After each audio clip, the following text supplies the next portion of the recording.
కోసం పెట్టుకున్న సమావేశం. దయచేసి గొడవలు గోసలు పెట్టుకొని ఒకరికొకరు మాట్లాడుకొని ఇబ్బంది పడేటటువంటి సమావేశం కాదు. ఈ సమావేశం కూడా నేను నిన్న జీకే వీధి నుంచి వస్తా ఇక్కడ బండి ఆపాను. ఇదిగో వదిన దిగుతానంటే బండి ఆపాను. బండి ఆపితే కాయగూరలంతా బయట ఉంటే నేను సడన్గా చూసి ఏమైంది, ఎవరు ఇది గొడ్డు లాగేసిందా లేకపోతే ఏమైనా అయ్యిందా అని చెప్పి ఇలా చూసేటప్పటికల్లా పిలిచి నేను అడిగాను ఏమైందంటే, అప్పుడు లేడీస్ అంతా వచ్చి ఇదిగోండి ఇలాగా పంచాయతీ ఈఓఆర్డి గారు ఇలా చేశారు ఇలా అంటే, వెంటనే నేను ఆయనకి ఫోన్ చేసి అనకూడదు కానీ కొంచెం గట్టిగానే హార్ష్గానే మాట్లాడాను.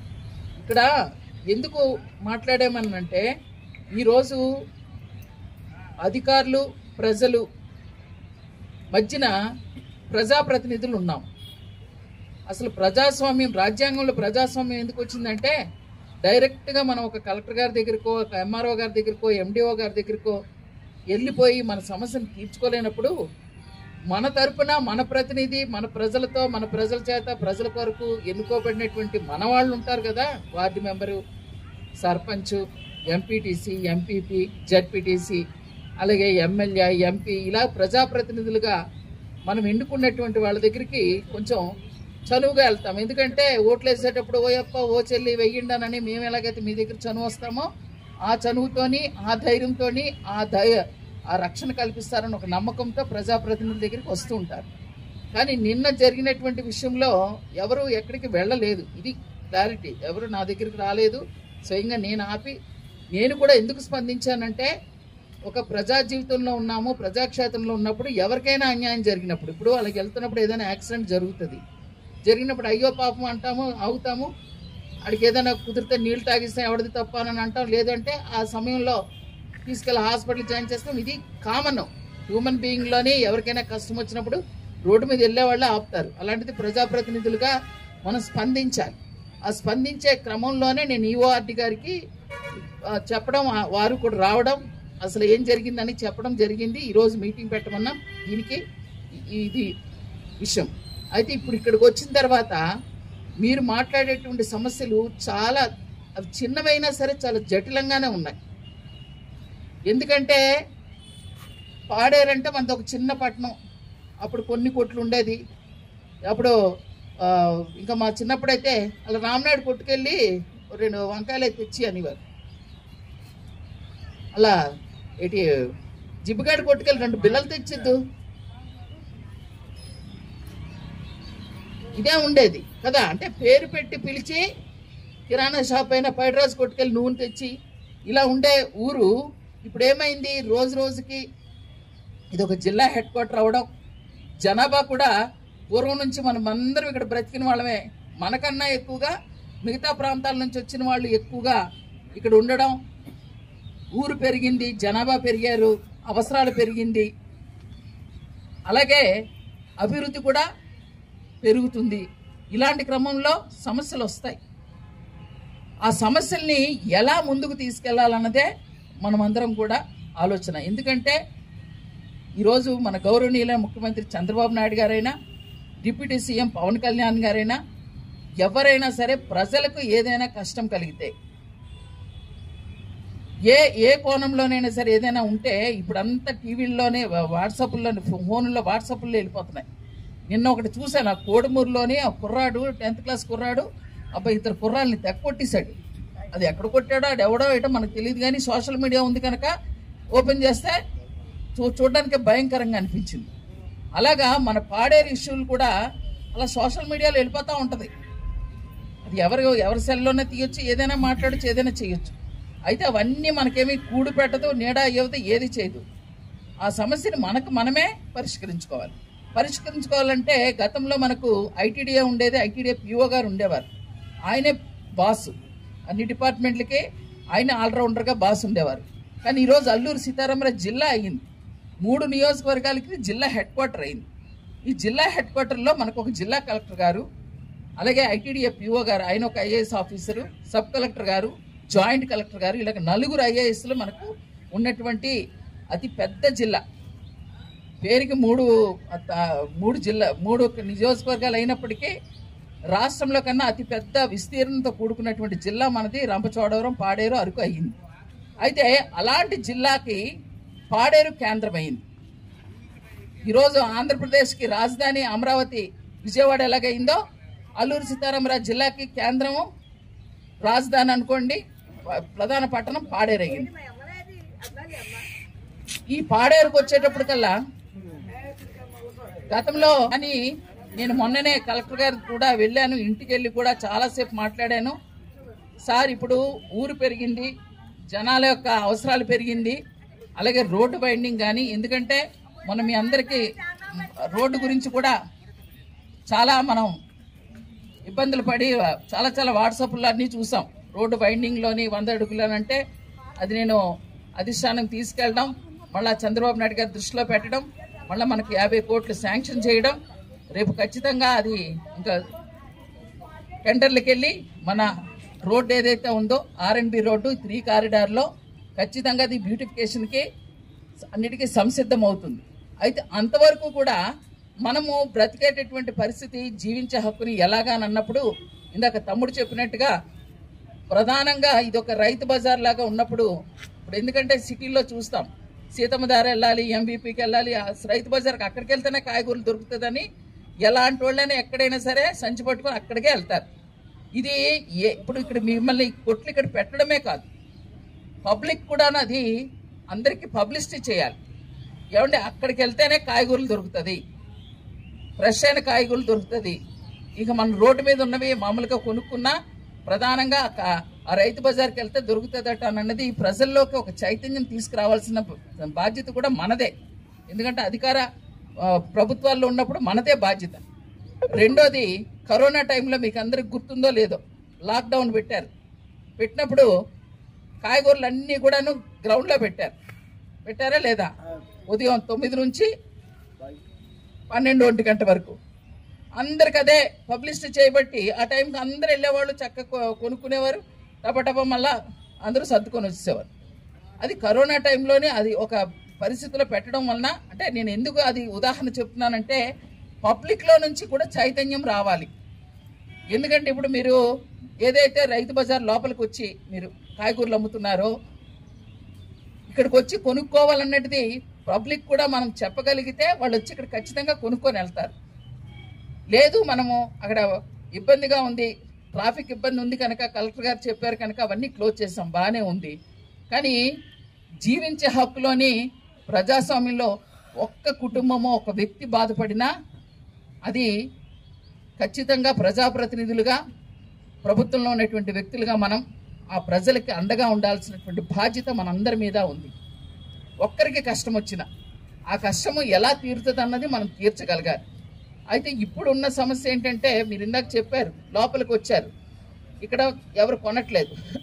అందులో మనకు ప్రధానంగా ఏంటంటే శుక్రవారం అనేటప్పటికే సంత రోజు, గ్రామాల్లో నుంచి శుక్రవారం అనే కాదు, ఇంక ఇప్పుడు వేసవికాలం కానీ మామూలుగా అయితే కనుక తెల్లవారుజామునే 4 గంటలకే వచ్చేస్తాయి టమాటాలు కానీ ఇవన్నీ కూడా గ్రామాల నుంచి వస్తుంది, అక్కడికక్కడే అయిపోతుంది, వెళ్ళిపోతుంటుంది.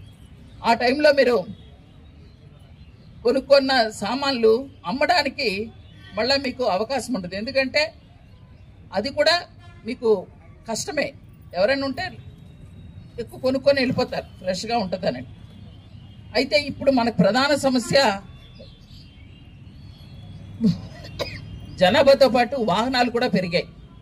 ఈ వాహనాలు పెరగడం వలన ఇప్పుడు ఇలా వచ్చాం, మా బండి అక్కడ ఆపాం, లేదంటే కాయగూరలు కొనుక్కుంటున్నాం, లేదంటే ఏదో దూరుతున్నాం, పార్కింగ్ మనకి లేదు.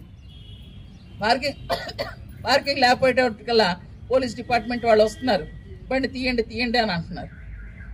ఇలాంటప్పుడు ఖచ్చితంగా ఇందాక రామకృష్ణ గారు అబ్బాయి చాలా వాల్యుబుల్ పాయింట్స్ చెప్పారు, చాలా వాల్యుబుల్. ఎందుకంటే ఈ స్థలం ఊరికినే ఉంది, ఇది ప్రభుత్వ స్థలం. అయితే ఇక్కడ ఒక సమస్యకి ఇంకో సమస్య అన్నట్టుగా ఇందాక అంటే ఎవరైనా సొంత బిల్డింగ్లోని లేదంటే అద్దెగా కట్టుకునేటటువంటి వాళ్ళు ఉంటే వాళ్ళు కూడా ఇక్కడికి రావాలన్నది, అందరు ఇక్కడికి వచ్చేయాలన్నది ఒక న్యాయమైనటువంటి ఆలోచన అయినప్పటికీ ఏరియాల వారీగా కూడా, ఎందుకంటే ఇప్పుడు టౌన్ కూడా పెరిగింది. గతంలో డిగ్రీ కాలేజ్ ఉండింది, అటువైపు ఎవరు ఉండేవారు కాదు.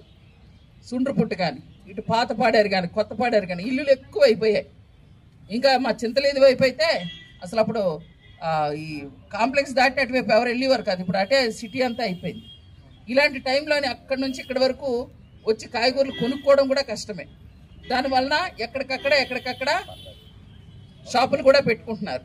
అయితే ఇక్కడ ప్రధాన సమస్య నాకు తెలిసి అధికారులకు చెప్తున్నాను, ఒక్క కూరగాయల సమస్య కాదండి. ఏ షాప్ అయినా ఇప్పుడు నేను ఎదురుగుండా ఉన్నాయి షాపులు, అటు కానీ ఇటు కానీ, అవి కూడా రోడ్డుకి ఎదురుగుండానే ఉంటాయి. ఏదైనా షాపు దుకాణం అనేటప్పటికల్లా పబ్లిక్కి అందుబాటులో ఉండేటట్టుగానే పెట్టుకుంటాం. కానీ ఓన్లీ కాయగూరలు వాళ్ళకి ఇప్పుడు పళ్ళ షాప్ ఉందండి, పళ్ళులు ఫ్రూట్స్ అమ్ముకునేవాళ్ళు. అసలు ఆ బంకులోకి వెళ్దామంటే తిరగడానికే టర్నింగ్కే ప్లేస్ లేను, 1-2 పెట్టారని ఇప్పుడు ఏకంగా అది ఫ్రూట్స్ సెంటర్లా చేసేసారు. అలానే ఎవరి పొట్ట కొట్టేది కాదు. కానీ ఎలా ఈ సమస్యకు పరిష్కారం ఖచ్చితంగా అధికారులుగా ప్రభుత్వంగా మేమే ఆలోచించాలి. ఆలోచించి మీకు ఏదైనా సరే మీ జీవితాలకి, ఎందుకంటే మీరు చిన్న వ్యాపారస్తులు, ఆ రోజు అమ్ముకుంటేనే కానీ కడుపు కలవదు. ఇంకోటి, రోజు 10 రూపాయలు వడ్డీ తెచ్చుకొని ఏదో కాయగూరలు పెట్టుకొని చేస్తున్నారు. ఇంకేమీ ఎక్కడి నుంచో దాచిన డబ్బులు కాదు, ఏది కాదు. ఆ రోజువారీ ఆ వచ్చిన వాడికి డబ్బులు ఇచ్చుకోవాలా, రెండోది ప్రభుత్వ పరంగా ఆశీలు కట్టుకోవాలి. ఈ రెండింటికి కూడా 10 రూపాయలు 20 రూపాయలన్నా రోజు 10-20 అంటే కనుక కూడా కష్టమే. అందుకనే కలెక్టర్ గారు వస్తే నేను ఇప్పుడే ఎంఆర్ఓ గారికి కూడా చెప్తున్నాను, దీనికి పండగ వరకు మన మోదకొండమ్మ పండగ ఇంకా తొందరలోనే ఉంది, మేలోనే. ఇప్పుడు ఇలా డిస్టర్బెన్స్ చేసుకున్నా ఏం చేసినా సరే ఇప్పటికిప్పుడే గవర్నమెంట్ కూడాను ఇదంతా క్లీన్ చేసేసి ఇదంతా బాగా చేసేసి మీకు అందరికి ఇలాగ చేసేటటువంటి పరిస్థితి ప్రస్తుతానికి అవకాశం లేదు. ఉందా లేదా? పంచాయతీ వాళ్ళు కూడా పంచాయతీ నిధుల్లో నుంచి కూడా అంత తొందరగా ఖర్చు పెట్టడానికి ఇప్పుడు అవకాశం లేదు. అంటే లేదని కాదు, కొన్ని సందర్భాల్లో టెక్నికల్గా కొన్ని అవకాశాలు లేవు. అందుకనే నా అప్పీల్ ఏంటంటే, మీరు కలెక్టర్ గారి దృష్టిలో కూడా నేను మొన్న చెప్పాను, ఇప్పుడు నేను కూడా లెటర్ పెడతాను. అలాగే మీరందరూ కూడా పండగ వరకు కూడా, పండగ మన మోదకొండమ్మ పండగ, ఎందుకంటే ఇదంతా వేసవి కాలం. అలాగా నాకు మొన్న బాధ అనిపించింది, అది గ్రీన్ మ్యాట్ కప్పారు. ఆ డొక్కు అమ్ముకునే వాళ్ళే, వాళ్ళు ఏం పెద్ద ఇదేం కాదు, నచ్చితే వెళ్ళి కొనుక్కుంటారు, లేకపోతే లేదు. వాళ్ళకి ఏంటంటే అమ్మ ఎదురుగుండా ఉన్నాం కదా, రామ ఇక్కడ కొనుక్కు అని అంటే ఆ 10 రూపాయలు అదేదో వచ్చింది కొట్టు దగ్గర అమ్ముకుంటారు, లేదంటే లేదు. కానీ ఇప్పుడు వాళ్ళందరి మీదకి వచ్చేసి అక్కడ పాపం వాళ్ళు లేక, ఎందుకంటే చిన్న వాళ్ళకే మనం ఇబ్బంది పెట్టినటువంటి పరిస్థితి వస్తుంది. కనుక నా అప్పీల్ ఏంటంటే, పండగకి ఎలాగో మళ్ళీ మీటింగులు పెట్టుకుంటాము, ఇవన్నీ జరుగుతుంది కనుక మన మే వరకు కూడా కొంచెం నేను కూడా కలెక్టర్ గారికి అప్పీల్ చేస్తాను, చెప్తాను. దయచేసి అప్పటి వరకు కూడా అధికారులు కొంచెం మనం వీళ్ళకి రిలాక్సేషన్ ఇద్దామని చెప్పి నా అభిప్రాయం. ఎందుకంటే అనుకున్నవన్నీ కూడా ఇప్పటికిప్పుడే మనం ఎవరు చేయలేం. ఇప్పుడు రైతు బజారు, నేను ఆ రోజే కూడా చెప్పాను, రైతు బజార్కి ఎక్కించినప్పుడు వీళ్ళకి కావలసినటువంటి అకామిడేషన్ పెట్టాలి, షాపు శుభ్రంగా కట్టివ్వాలి, అలాగే తాగడానికి మంచినీళ్ళు, బాత్రూమ్స్, లేడీస్ అందరు ఉన్నారు కనుక బాత్రూమ్స్, ఇవి మినిమం నీడ్స్. ఇవి కూడా మనం అంటే రోడ్డు మీద ఉన్నప్పుడు వాళ్ళు ఇవేం అడగరు, మనం పర్టికులర్గా బలవంతంగా మన గవర్నమెంట్ సైట్లోకి పంపించినప్పుడు అన్ని అవసరాలు వస్తుంది. అప్పుడు వాళ్ళు కూడా అంటారు ఇదిగోండి అదిగోండి. కాకపోతే ఇక్కడ ఏంటంటే పాడేరు ఎప్పుడు కూడా మన కుటుంబ సభ్యులుగా ఉంటాం, ఎవరికెవరు నిందించుకోము, ఇక్కడ పార్టీలు మాట్లాడుకోము, అలాగని వేరే విధంగా కులము మతం ఏమీ మాట్లాడుకోము. ఏది ఉన్నా సరే మనలో మనమే బాధపడతాము, ఒకరికొకరు చెప్పుకుంటాము, ఇదిగో ఇలాగ ఏదైనా కష్టం వచ్చినప్పుడు వెల్లడిస్తాము, కరుస్తాము, అంతవరకే తప్పించి బయటికి మన ఊరు దాటి బయటికి సమస్యని జటిలం చేసుకోలేదు ఇప్పటి వరకు. అందుకనే ఈ అప్పీల్ని కలెక్టర్ గారు వచ్చిన వెంటనే పండగ వరకు మాత్రం వాళ్ళకి కొంచెం రిలాక్సేషన్ ఇద్దాం. ఆ రిలాక్సేషన్ ఎలా ఇస్తాం అంటే మరీ రోడ్డు మీదకి వచ్చేసే కన్నా, ఎందుకంటే చూస్తున్నాం ఆ కిందన వాళ్ళు అమ్ముకుంటున్నారు, ఈ పక్క వాళ్ళు అమ్ముకుంటున్నారు, ఓన్లీ ఈ బిట్టు వాళ్ళకే పాపం ఈ బాధలన్నీ వచ్చాయి. అలాంటి వివక్ష ఉండడం వలన కూడా ఇబ్బంది, అంతే కదండి.